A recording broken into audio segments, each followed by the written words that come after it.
Welcome to Music Crush, a new music podcast hosted by the Flute New Music Consortium. I'm Nicole Reiner. And I'm Elizabeth Robinson. And announcing FNMC Presents, an album of previous commissions and competition winners performed by members of the Flute New Music Consortium. Repertoire includes works by Sean O'Pevolo, Joseph Hallman, Becca Sims, Cherie Slider, and others. Purchase a copy today. All proceeds go directly to FNMC. Flute New Music Consortium, Inc. is a 501c3 nonprofit organization. Your contributions are tax deductible to the extent allowed by the law. Visit www.flutenewmusicconsortium.com for details. Elizabeth. Yeah. We're coming up on the beginning of a new round of the composition competition. So, the due dates are always in the summer, but now is the time when we start opening those categories and advertising and putting them on the website so that composers can get themselves organized for that. And as I was thinking about it, I think the composition competition has always been one of my favorite personal projects that we have here at FNMC. It's what caused me to first join when I first found out about you all. Yeah. But after 10 years on the board, I realized that I've never really sat down and talked to you about the history of this competition from its inception and how it came to be and what all you do behind the scenes. That sounds like a very broad topic. Where should we start? This is the part that I really know nothing about. It's funny that I've never asked you this over all the years, but I wasn't there at the very beginning of FNMC. So how did this composition competition first develop? That is really a funny story, and I'm afraid that the answer is not going to be very satisfying. FNMC got its start as a commissioning project. I was once upon a time a winner of the graduate research competition that is hosted by Flute New Music Consortium. And Shelley Martinson, our co-founder and president, was entering the NFA graduate research competition with her dissertation that dealt with flute works by three Chinese composers. I believe at least two of them were based in the US. So there was some mix of American writing and Chinese heritage. But long story short, her dissertation covered three composers, and I was helping her proof it and helping her and making some suggestions to make it more attractive for the graduate research competition based on my success. Somewhere in there, she wanted to commission one of the composers from that dissertation. And after a period of extended discussion, she landed on Zoe Long, who had at that time already won a Pulitzer Prize. So we were both thinking like, oh, geez, this is going to be millions and millions of dollars. And I don't remember if she had a full-time job yet. I had a very part-time adjunct job. So this was like trying to commission Pulitzer Prize winners on peanuts. And through the course of that discussion, FNMC was born. We brought on David Graham, was our initial membership and communication coordinator, the position that you ended up taking over. And Ashley Shank did a lot of the early work with some of the grants that started us up and were our seed money. So she made the most sense as our treasurer and sort of financial officer. And that was the original core board. And I think we were trying to figure out ways to make the organization more attractive for grants, because like we're a group of flutists and we want to commission a piece is not a way to get money. So we were not grant money, at least. Like it just, so we were sort of brainstorming different things that we could do. And I don't remember if it was Ashley or Shelley. One of them came up with some educational outreach things that ended up being the composer interviews that we ended up doing that have gradually morphed into this podcast. So, hey, ancestry. And I don't think I was actually there for the conversation when it was decided we were going to do a composition competition, but it was decided we were going to do a composition competition. And, David had all of the email and at that time member recruiting, and Ashley was in the middle of writing a very large grant. I forget the university, but one of our early grants was through the university where she was a doctoral student. Oh yeah, Illinois. Yes, thank you, Illinois. She's in Pennsylvania now, so my mouth was trying to say Pennsylvania, but that I knew that wasn't right. Illinois. Thank you. And Shelley was really busy navigating how to make us a nonprofit and to handle some of the sort of legal things that allowed the organization to exist. So they decided it would be like a cool thing to say that we were hosting a composition competition. We settled on like a really small dollar amount, and we're like, hey, I think maybe it was $250. It wasn't much. It's still not amazing, but it was, we were a new organization, and we were like, what can we as 4 grad students or recent grad students afford if like 2 people enter and we need to award one of those 2 people this cash prize? So behind the scenes, not glamorous at all, but we were like, we'll do a composition competition, and that'll be like one other thing we can tell granting agencies that we do that interacts with the world.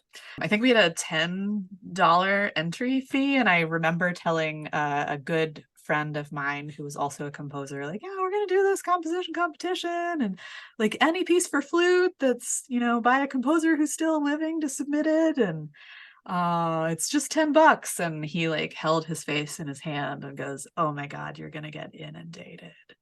And I kind of laughed because at that point we were still struggling to get the word out about FNMC in general. So the idea that composers would find out or care was ridiculous.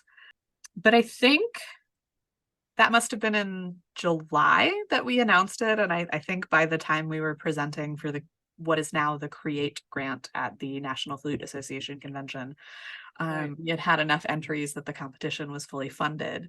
Wow. And by the time of our first deadline, I think that first year we had, if not over 300, then right at 300 entries. We were just, I was shocked at the enthusiasm from the composition community for this thing that was literally just something we tacked on at the end. And once there was a purpose, how I am, I take an idea and I run with it, sometimes too far, sometimes with too much detail. So I was working a lot of customer service at the time. I think the year we started the competition was the summer that I had to work at the Olive Garden. So I took all of that like built up customer service energy and was just determined to make it the friendliest that a music competition could be, which is where the idea that we give composers feedback if they want it came from. So it's like a really long answer. That's where the composition competition came from. If I talk too much, it's because I've sort of been babysitting it since the beginning. So for better or worse, it feels like my little baby. Yeah, I mean, I definitely see it that way too. I'm surprised to hear that it just kind of default went to you. I figured it was something that you crafted, because you often come in, I mean, like the composer mentorship that we did back in 2020, you are, I think of you as a person who comes in with some pretty creative strategies and interesting projects to pitch in board meetings. So I figured you did that with the competition too. Oh, it's funny that you say that, because I don't think the composer mentorship was my idea either. I'm not going to say who I remember it coming from, but I do remember it was not me. But I loved the idea so much. So I think kind of like the competition, somebody else had a great idea. I'm not an ideas lady, but once I hear one that's good, I like the composition competition. I was like, we're going to make this happen. And if I'm going to do it, I'm going to do it. It's going to be the best thing that I can feasibly conceive of. And so that's where we are. I love it. And that is when I joined FNMC. I was at NFA and I was sitting there in your presentation for, I don't even remember what it used to be called, what has now become the CREATE Award. Sure. I was there at your presentation, and I had my phone with me. And as you were talking about FNMC, I wasn't interested, nor did I have the money at the time to buy into the consortium commission. Sure. It's a different level of membership, but the composition competition sounded so like a no-brainer to me. For $22, I think that's still what it is. I would get to vote in this competition and walk away with, I think at the time it was 4 scores, now it's 3. And so I got on my phone while you were talking and joined. I love that. I love that so much. And then I think I had stuff to vote on basically when we got home from NFA or soon after. Yeah. That.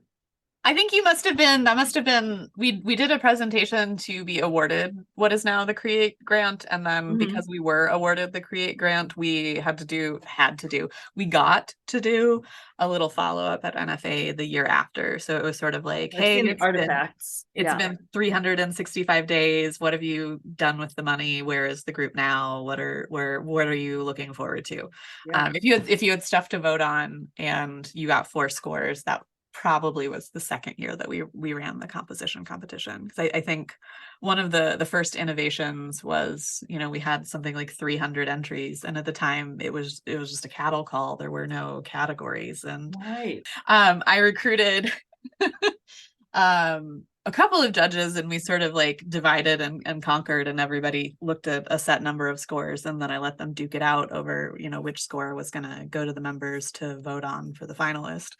So the second year I was like, we can't be comparing solo flute to Perot ensemble to like flute and cello duo. That's bananas. Let's at least get it apples to apples. And so in the intervening years, it's always been like, I feel like every time I get it squared away and I'm like, okay, so these are the categories that are going to allow composers to submit their best work or their most creative thing. And, we'll settle on like solo flute or flute and piano or electronics. And then some composer is like, well, I have a piece for piano and flute and electronics. Like, which category does that go in? And, our attitude has always been the more the merrier, and we want to take everything we can take, because at the end of the day we're mostly just interested in the best score.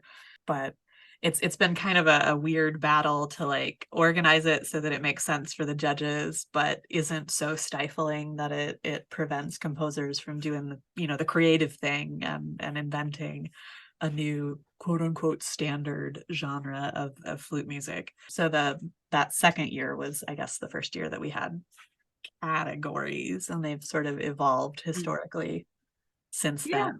Yeah, and it's gotten, I vaguely remember those categories being a little bit more mixed, whatever they were. I don't know, or maybe I'm wrong about that. But now we have come to a pretty organized rotation. There's always a solo flute category. Yep. There's always a flute and accompaniment category, which is usually where that flute and piano or flute and electronics score collection fits in. I think that's what we've been calling it. We don't call it flute and accompaniment anymore. I think the other thing that's been really interesting is to interact with the composition community at large. And I've learned that there are a lot of words that get used in both sides of those community, but not the same. And so flute and accompaniment suggests to a composer, or at least I'm told by my panel of composers I rely on, flute and accompaniment means that the flute is primary and the piano or electronics is secondary. And we are also able and willing to accept pieces where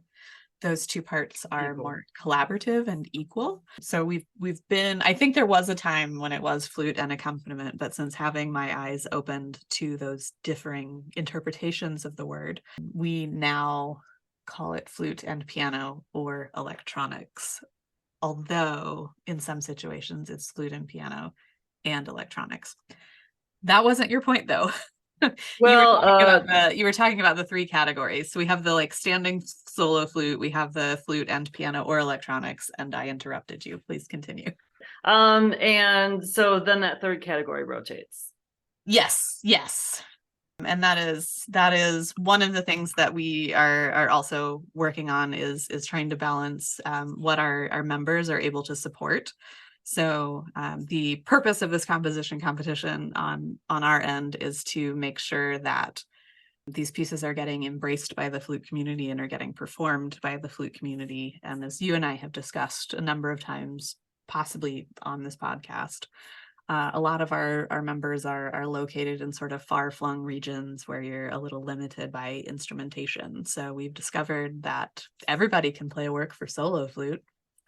And we've discovered that flute and piano or flute and electronics are both pretty easy for most of our members to support. And then that rotating category is us trying to hit sweet spots of like some people play regularly with flute quartets, and some people have like a bassoon colleague that's their best friend. And I have an on and off again love affair with flute quartets, so we tried that one year. So trying to find a chamber scenario or a chamber ensemble that allows composers to submit a work they may have had sitting around for a little while, but is also something that our membership is going to be able to really embrace and dig into and get that composer's work out in the world and out in the flute community and exposed to other people who also have that bassoon best friend or that flute quartet or what have you.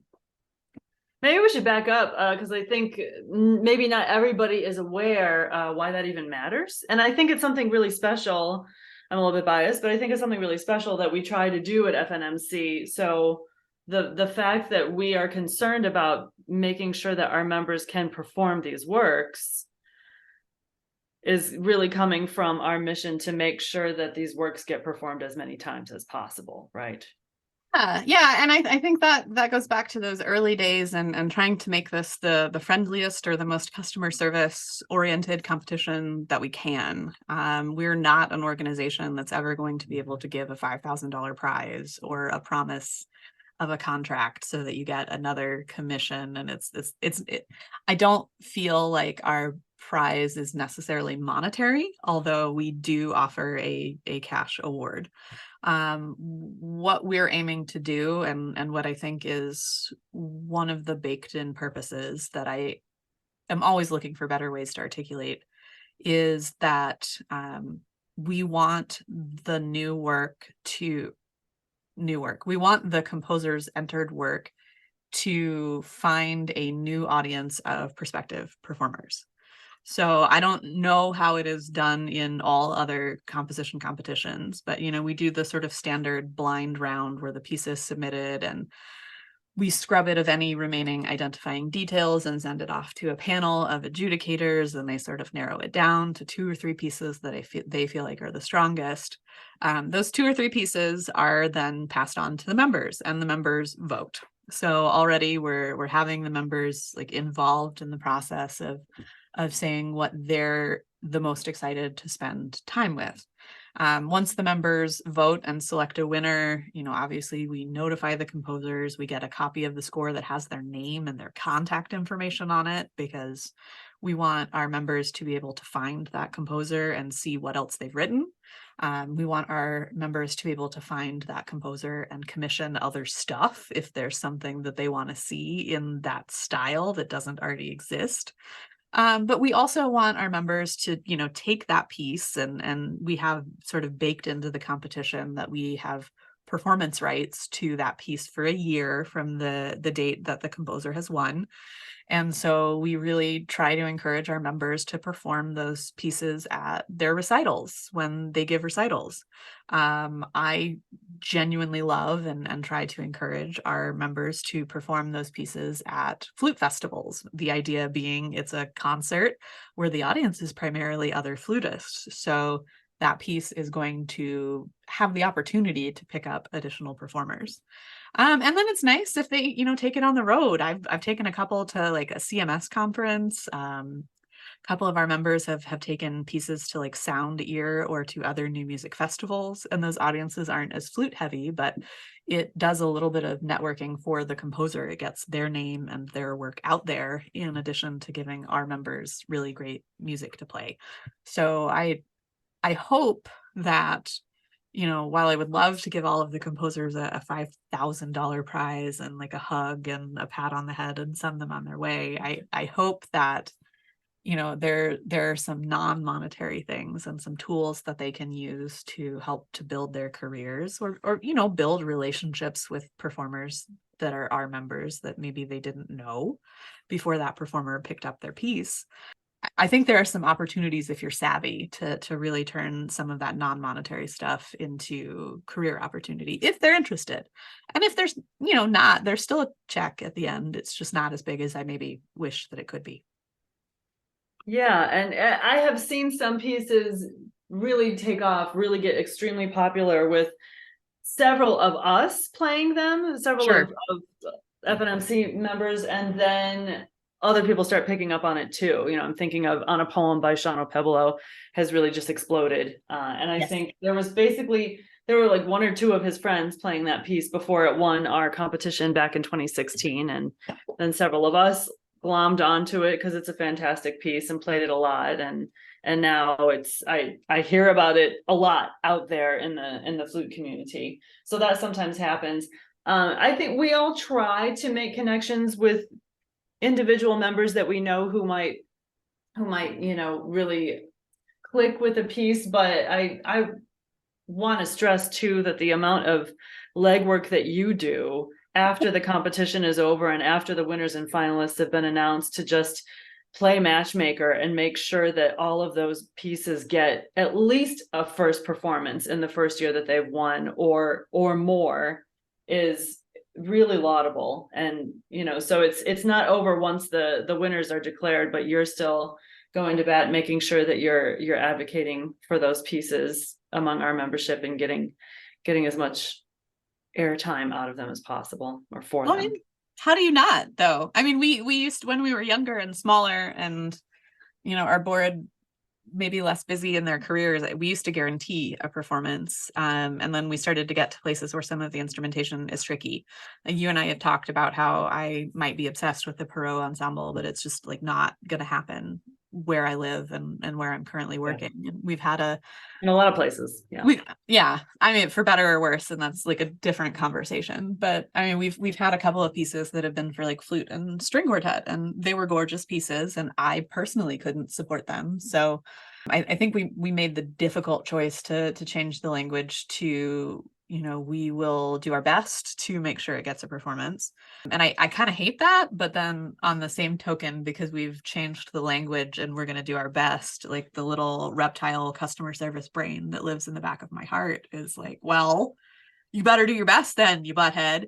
And so you're calling as many people as I can think of. Like we have members that I follow on social media, and I see them doing all of these cool pieces for flute and live electronics. So when we had a piece for flute and electronics last year, I was like, make sure that those handful of members that I know about this piece. And I think there's a lot to be said for a personal, like, hey, I've noticed you do this thing and I think you're pretty good at it. Do you know about this?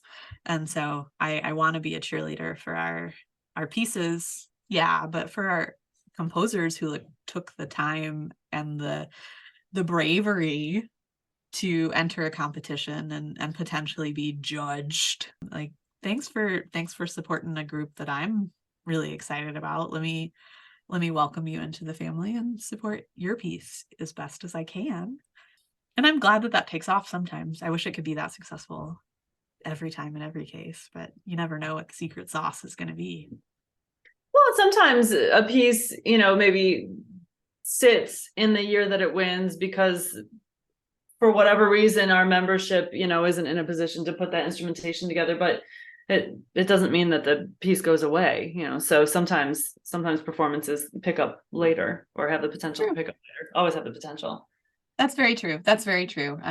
Yeah, it's nice to see those names like circle back later in the flute community. I always get a kick out of it when, you know, I'm at like an NFA conference or somewhere else, and I see maybe not our piece, but a name of one of our composers that's on a program, and you never know, like, is that a connection that happened in a vacuum away from FNMC, or is that a familiarity that was built in part because of FNMC?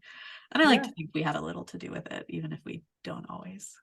Well, and sometimes it's our piece. I mean, I didn't hear I feel like going back to the very first consortium commission, which is a slightly different topic, a different area of the organization than the composition competition, but the ZO, I think, got a lot of performances by members soon after it came out. And then for me anyway, I noticed kind of a little lull, and then I started hearing about people who have never in any way been connected to the organization playing at NFA and other places. So yeah, I do think that eventually it starts to trickle out into the community. And that feels good. Yeah, it feels good to think that you might have been involved with that in some way.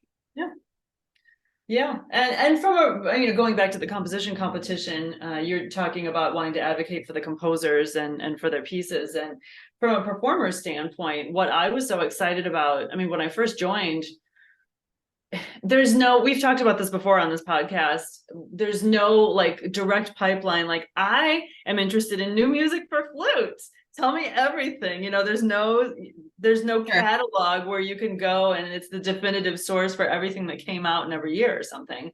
And so you're not a student anymore, although I realize our students are really just, getting our ideas from us. So you live in this little bubble and you don't know what you don't know. You don't know how to find out about other pieces and other composers existing. And so this competition has always been a really exciting opportunity for me to find out about some new music I really don't think I would have found out about otherwise, and some composers I wouldn't have found out about otherwise. It helps me continue to have exciting, challenging new pieces to grow into. And I think kind of in that vein, a thing that I have always been slightly entertained by, our board is made up primarily of flutists, but several of us are in relationships with other musicians. I'm married to a band director. Our previous president married to a trombone player. Your spouse is a tuba player. And I can think of multiple conversations we've had, in between meetings where we've sort of laughed about walking in on husbands or spouses, looking at our list of previous competition winners, not because they necessarily cared who had a cool piece for flute, but because it was like a really handy resource of a composer who was liked by someone whose style and taste they knew they also agreed with. So Yeah. I've caught my husband more than once. Like, I've walked around the corner and he's been on the FNMC website seeing what we were up to, and then looking to see if those composers had a piece he could program with a wind ensemble or like Aw, I an love that. offshoot. And I love that for those composers, because our network becomes their network. And so when I say, I feel like, I don't want to speak for the rest of the board, but I feel like if you become a winner or sometimes even a finalist of the FNMC competition, in my mind, you're part of the group now, you're part of the family. So I in my own musical dealings treat it as such, and it makes me kind of happy that at least my family, and it sounds like the family of some of you others who keep FNMC afloat, they kind of do too. And so Yeah. it makes everybody's world a little bit bigger, and I love that. Yeah, and it's unavoidable. I mean, that personal connections are always going to be part of how we find each other. Yeah, but I mean, it how cool is it that something that could be as impersonal, and I have negative associations with like flute competitions sometimes when I think about entering them as a member, and I have the impression that like composers maybe sometimes feel that way about competitions too, and I get that They're often kind of one and done. yeah, I mean, it doesn't have to be that way. So I love that, I wish we could do it for everyone, but I love that for at least a few of the people who enter every year, we're able to sort of bring them into the fold and make it more of a long-term relationship instead of just a one and done. And I hope that can continue to be part of the ethos and at least the unwritten mission for as long as we continue to do this. Right. Do you somehow this conversation has turned into me interviewing you. Is that cool? I'm fine with it as long Welcome as to Music Crush. I mean, you've overseen this competition the whole time it's been in existence. true. Do you have any advice or words of wisdom? I think those are the same thing, but yeah, do you have any advice for hopefuls who are watching the competition and considering entering? I mean, I don't know if it's advice. It's just, read the instructions. If it says audio, send audio. Send audio of the piece you're going to enter, and not like something else that's cool. Or we had one I was processing recently where somebody sang us a little song about how they didn't have audio of the piece, which I really enjoyed, but isn't very helpful for the adjudicators who are trying to make a decision. So I mean, like, just from a logistic standpoint, like, read the instructions and, do a reasonable job of following them. That is very helpful to me as an administrator. Beyond that, I don't know. I get emails from composers occasionally asking if, we have a suggested time range, and they're like, well, my piece is shorter or longer. Does that mean this isn't the right competition for me? And it's like, no, we just have noticed that members tend to perform pieces that are about this length because it's kind of in that sweet spot of programming where if that's the only piece that a conference takes, you're like, well, at least I get to play for 6 or 7 minutes instead of 2. And most conferences won't take a full 20-minute piece. So, somewhere in between there tends to work a little bit better, but it's not a hard and fast rule. And I you get emails sometimes and it feels a little bit like people are kind of hunting around for what it is that we're looking for. And I don't know that we know. It's Right. it's different adjudicators for the blind round most years. I have a couple of adjudicators that I like go back to, but I try and move them around so there's not one person sort of gatekeeping their favorite category. And everybody's got different taste. It's been a minute since I've gotten a cranky email from a composer, but I remember somebody said something once in their feedback about like the formatting of the page, and the composer was understandably hurt and, explained that it was intended to be printed on an 11 by 17 page, and was like, cool. We're an electronic competition, so I don't know that happened. Maybe just be aware of the larger context of the competition. Some of our judges print stuff and look at it on paper. Like how that's a lot of printing. But if they feel better in an analog world, I want them to do that. Some of our judges don't, and they only view scores on their like teeny tiny little iPads, and blah. I don't necessarily exist in that world either, but that's what they look at. So if somebody says something about formatting, maybe think, does this work for me in the situation that I'm in? Or is this coming from that person's very specific experience of music? It feels like we're recording this in the middle of a competition season, so I'm fielding a lot of questions right now about audio file size, and composers very understandably want to put their best foot forward with the highest quality audio file that they can submit, but our system has like a file size limit, and they're worried if they compress the file, it's going to change the audio quality. And I guess as an artist, I understand, like, yeah, best quality forward, but as a flutist who sometimes adjudicates things, I also understand sometimes I'm listening to this stuff on my phone or like in the car between rehearsals. And so there's a point at which audio quality is nice, but it's not like the end of the world. And so my advice to composers or to students, or really to anybody participating in anything, is like, think about how your part fits in the larger context.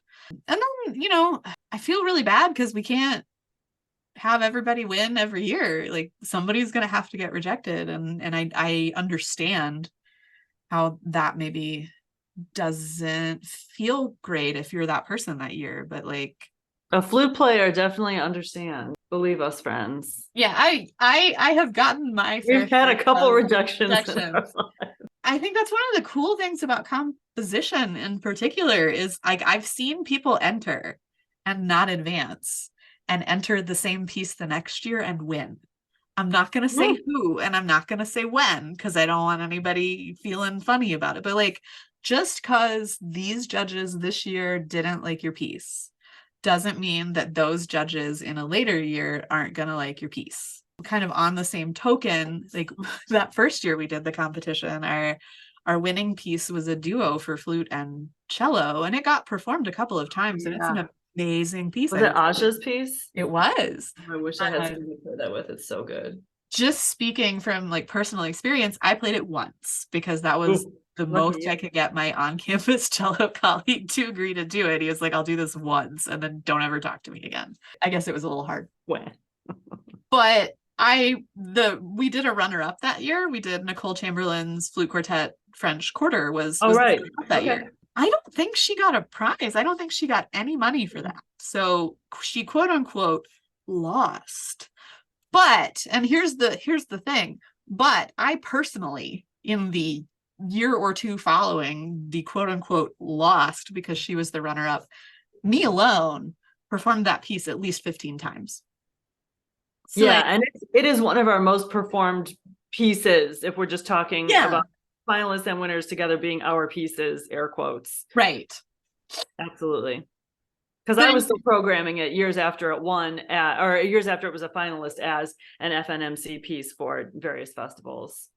So, I mean, I guess another piece of advice is like, hey, maybe you don't win, maybe try again if it fits in your budget and fits in your goals and fits in your life. But like, also, if you don't win, don't take it personally. I don't think that the duo winning over the quartet means that the duo is better than the quartet. It just meant these specific situational factors were not in place. Like, they're both great pieces. I feel pretty confident that other pieces that didn't advance to finals were also probably really great pieces. I cannot tell you how many years and times every season I'll have an adjudicator send me the pieces that they want to advance. And, not all of those pieces can advance because they have to agree with another adjudicator.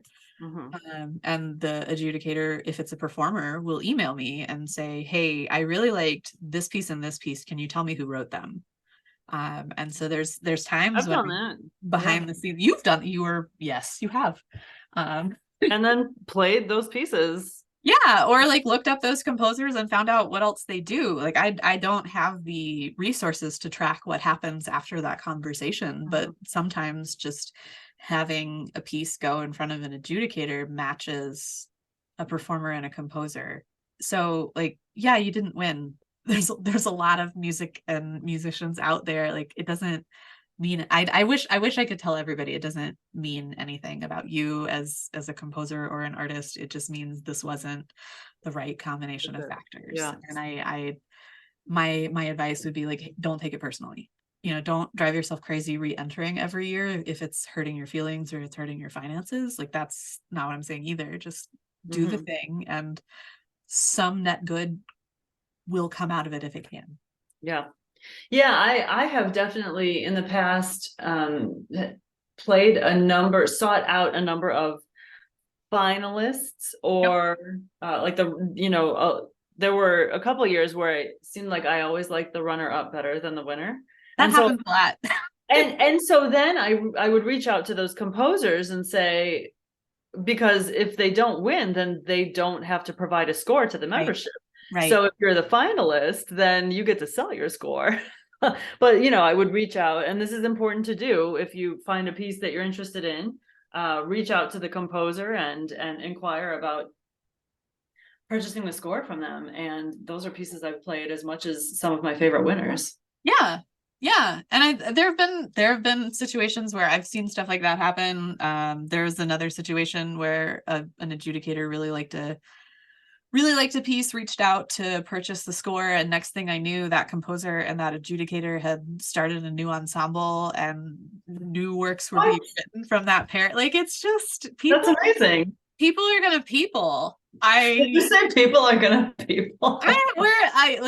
It's what is it, the stupid line from Jurassic Park, like, nature always finds a way? I feel like art and creativity often find a way. Yeah. So it wasn't going to happen for that composer in the competition that year, but somehow those two like-minded artists. Maybe the ensemble was better than winning the competition even. I mean, looking at it, like, I would rather be in that ensemble than win a check. Personally, so nature and art find a way, and maybe that ended up being better for everyone involved. I don't know. That's amazing. These are things I like to see. It makes my heart happy. Oh, you're like a proud mama. I'm gonna pretend like I had something to do with it. I absolutely didn't, but here we are. Yeah, it's people coalesce around this competition that you run, and connections are made. So that's all you can do. So you've alluded to this, but just out of clarity's sake, so what happens is you get, for each round of this competition, you get X number of submissions. I don't know. I mean, are the numbers just all over the place, or would you rather not gander a guess at what the average number in each category looks like? It varies. It varies a lot depending on instrumentation and depending on year. I mean, we started out with nearly 300 pieces that first year. We hovered around that for a while. The COVID year, the summer that the competition was happening, and most cities were still on lockdown or some simulation of lockdown, I was like, we're gonna get like 2 pieces, and it ended up being a pretty big summer. The year after, not so much. So I think it probably follows waves and cycles. Yeah, what's going on in the world outside of art making. But yeah, and then we changed the instrumentation of that third category every year. So that is That all varies. over the place depending on what's going on. Well, so but for each category, you get judges that do a blind round. Yep. So they don't see who wrote the piece.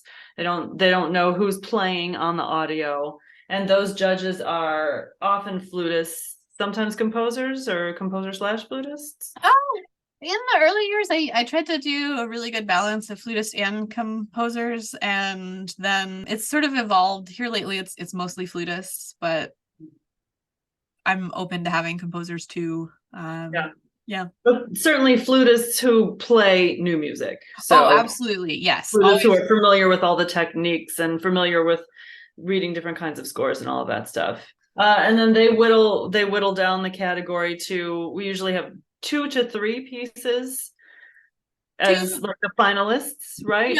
Yeah.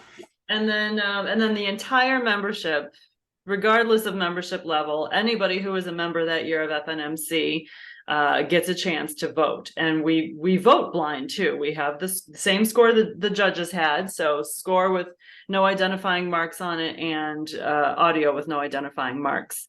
And we get to choose for each category between those 2 or 3 pieces that we have on the ballot. We listen and read along, and we get, 10 days or something like that to look through everything, and we pick our winners. That is correct. And then the magic happens.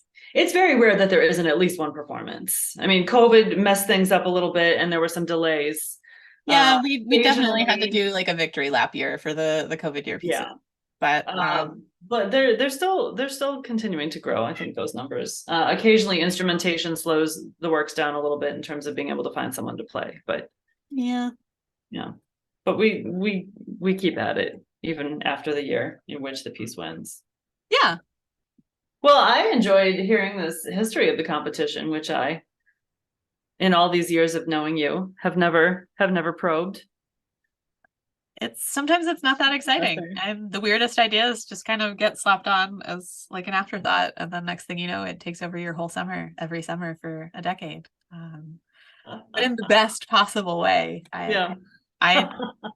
I kind of dig the opportunity to interact with some of the composers behind the scenes in the administrative portion, and all of the applications come through my email inbox. So even if I'm not the one processing the entries on a given summer, like I see every single name that enters, which has been a really useful and I think beneficial education for like me as an individual also. So yeah, and I guess I should point out too, there have been a number of times when a winner or finalist ends up getting commissioned either by one of us individually, just as a civilian, so to speak, or by FNMC for one of our small commissions for our flute artist competition and things like that. Yeah, I think it's been one of my goals since the start of the organization. And obviously, goals are long-term sometimes, but eventually I'd love to be able to offer all of the winners a commission. And, we're probably a long way off from that being a possibility for the organization, but it's been super cool to see. We've mentioned how sometimes the members end up really hitting it off with the composers, and we've mentioned how sometimes individual members will really champion an individual piece because it resonates with them. But even in like a smaller circle, I spend the most time with our board because we got to make the thing run. So our board tends to be among some of my closer flute friends, and it's been kind of fun to me to watch how we will each sort of gravitate towards individual winners or individual winning pieces. And next thing you know, somebody's releasing an album that has 2 FNMC affiliated composers on it for pieces that had nothing to do with FNMC, but like I know that's how they met. Or it's just art finds a way, and I kind of dig it. Well, I'm excited to see what this year's competition brings. I am also kind of excited to see what this year's competition brings. It's a little different every year. Every year I think I'm predicting it accurately, and every year I'm horribly off base. So it'll be neat to see what the adjudicators send to the members, and then I like make little private bets with myself about what the members are going to pick, and sometimes I'm right and sometimes I'm not right. And I look forward to being baffled by the way that the series of events unfolds, and then seeing how members embrace various pieces in the larger community. Well, thank you for your service, Elizabeth. Thanks for having me. It gives me something to do and keeps me out of trouble in the hot months. I love everything that we do, but I think it's still my favorite of the things that we do. Well, I guess we could trade jobs. We could do like a Oh no, I enjoy your work. Eh. I just enjoy I mean, it's like Christmas or something, you know, when we get to vote on those pieces. It's so Secret exciting. Santa, because you don't know what's going to be in the package and you don't know who sent it to you. Yeah, but in the best possible way. Do we make an episode? I think so. Woohoo! Thanks for granting me that interview. You're welcome. Thank you for joining us for another episode of Music Crush. You can subscribe wherever you get your podcasts. You can also support the podcast, read show notes, and learn more about FNMC by visiting www.flutenewmusicconsortium.com.